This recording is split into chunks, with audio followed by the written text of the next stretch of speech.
кесік, құт мекен байтағымсың, жалынды жырға қосып айтарымсың, сен берген махаббатпен жыр шабыты өлең болып өзіне қайтарылсын.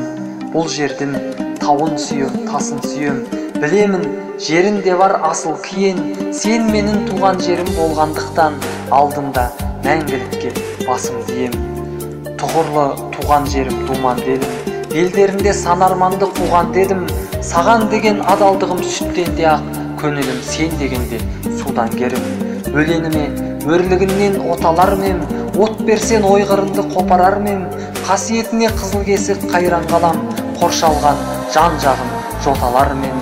Сан мәрте тартылса да жойылмады, керемет ет жар соғып бойырғаны, ауылымның боға сөзен бұл күндері қан тамыры секілді бойындағы. Төрт түлікті көбейтуге ұмтыларға, жайлауларды жайлаған жұрты бар ма? Ең күйлі қой мен сиыр осы жақта ең жүйрік жылқыларда. Кеш батқанда самал соғып тынбай-ау, көкірегіме қондырады бір бояу, желмен жеткен жусан иісін жұтқанда жүрегімнен жоғалады мұң қаяу. Таудан асып төгілгенде арай нұр, табиғатқа таңдай қағып қарайды ол, туған жердің тау мен тасы өзгермес, жылжыса да талай ғасыр, талай жыл.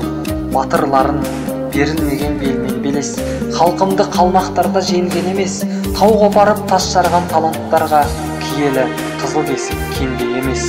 Қызылдары қай жақтарда жүр екен, азуларын айға дейін білеген, би боранбай мектебінен біздегі талай тарлан, талай талант түлеген.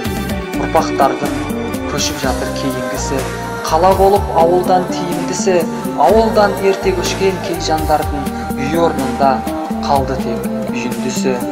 Азайыпты ақсақалдар ақмандай, тұрақтарын төбелерден тапқандай, әр бөктерден ата бабам дейді ұрпақтарға үнсіз қарап жатқандай.